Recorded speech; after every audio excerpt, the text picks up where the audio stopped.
Hello, everybody. Welcome again to this edition of GiveSI. Once again, we have another amazing nonprofit here with us today. And not just a nonprofit, this is Katie's first year of operation as a nonprofit. Yes, thank you. Tell us all about it. I want to hear about Bridge, Hamilton County. Yeah, so Bridge was born out of noticing that there were gaps in services. So I'm a social worker. I've been one for several years. And so part of my job is to know the resources in an area. And part of knowing the resources like the back of my hand is that you learn what is not there. And so a few years ago, I just started doing some small things that just organically, I guess you would say. So it's like, well, hey, this kid needs school shoes. Is there someone who would like to get them for them? Mm-hmm. And that's kind of how it started, or backpacks, or a meal. And it was very kind of organic, I guess is the right way to put it.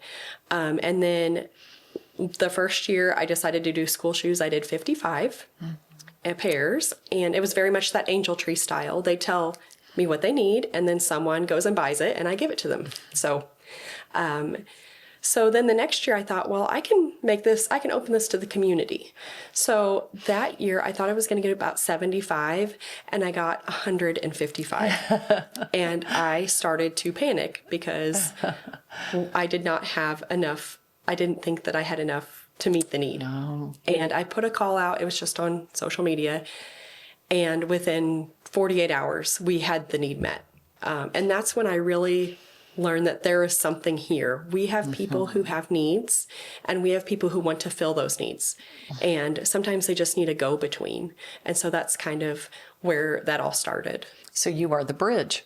Yes, bridge the gap. Yes. You're the bridge. That's right. So your organization is Hamilton County. So you are serving all families in Hamilton County? Mm-hmm. Yes, anyone who needs help. Right now, I mostly focus on school shoes in the summertime. And then in the other part of the year, I've been doing meal kits. So we're kind of a food desert in Hamilton County. We have a lot of poverty, a lot of people, a low employment rate and things like that. So food insecurity is a very big need. Also being very rural, transportation's an issue. So sometimes people can't get out of town, or they're working and they can't make it back to the food pantry in time to get a box of food. Right. So I've been taking donations and assembling meal kits and putting them in the blessing boxes or taking them to food pantries. And so that way people who need a meal can grab it and make it without having to have any milk, butter, or eggs at home. So it's a complete meal in a bag. So tell me a little bit about how people come to you if they have a need, and how people find you if they want to help with that need. Yeah, that's a great question, actually, because part of the services I provide, I say services, but part of what I do is I refer people to resources that they might not know about. People manage to find me, and in my local, every town has a talk page, right?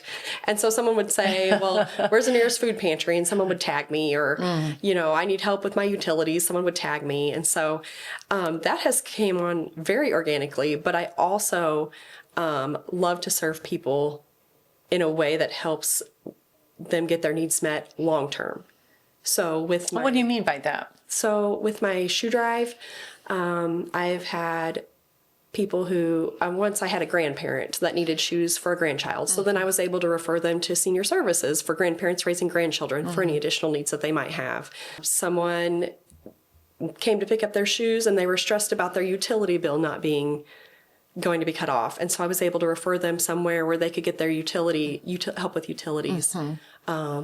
And so I really like that not only can I help meet an immediate need that they have, but I can help connect them to maybe more sustainable needs, or things like that. In the social work industry, you are like a superpower case manager. Yes. Yeah, that's your superhero. Yes. That must be the t-shirt. That's your superhero t-shirt. Yes. Yes. So, Katie, again, is there like an official number or web page, or if I'm just out there in Hamilton County and I want to find you, how do I do that? Yes, I have an email and a phone number. the best way to find me is probably on Facebook. It's Bridge Hamco. Okay. And then I also have a Square website.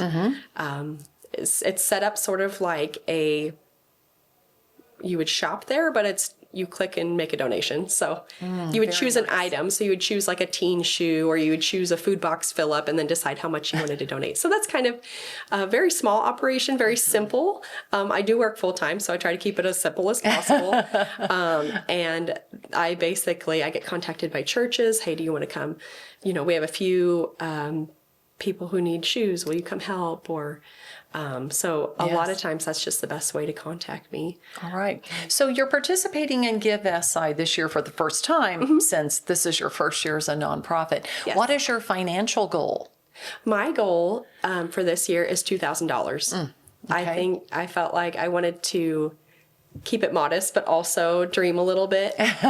So what I would really like to do with that is we have 2 of those little free pantry blessing boxes in our town. What I would like to do is build a few more, ideally 4, and place them strategically around town. Where are they right now? Right now, they're located in McLeansboro. We have one that is by the Gift Garden and one that is out by Tequila's Mexican restaurant. And they are not in walkable locations. Sure. So they're on the edges of town. I would really like to strategically place them in places that are more residential, easily accessible, walkable. And I have 2 or 3 locations in mind. And I would also like to put one in Dahlgren because we are Bridge Hamilton County. Lately, just because of proximity, I have been focused mostly on McLeansboro, but would like to help Dahlgren more. And so it's really my primary immediate goal. Yeah. So my social work brain goes to, wow, that would be a great project for a high school shop class to build some, or the local community college, or some youth groups who could get involved and help you build those. Yes. You're voting for that? Yeah. Yes. Yeah. Okay. So Absolutely. we're gonna have them then reach out to you, since they're hearing this as well.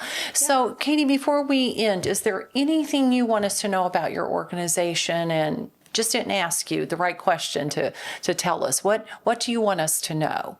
What I want people to know is that I believe in the power of community. I believe that when there is a need, the community can meet it. And I have seen that personally. I have experienced it. The people that I help have experienced it. And I love when I hear back from someone and say, they reach out to me and think, I'll say, do you need shoes this year? And they're like, no, I'd like to give some shoes because I'm doing better this year, or I can make it. And I think in small towns, that's really important, that people know that they can give and contribute, and it helps their neighbors, and that other people can receive help and know that it comes from their neighbors from a place of care and concern and compassion. And that just brings me a lot of joy. Katie, thank you so much for filling this gap, filling this need. And I look into our audience here in Southern Illinois and say thank you, because Southern Illinois is a very generous community. Absolutely. People always step up to help neighbors, and we definitely believe in community, and it's practiced here. So Katie, thank you for all that you've done. And thank you all for joining us. We will see you on the next edition of GiveSI. GiveSI is made possible by Oasis. We More Better. Video services provided by ManVoice.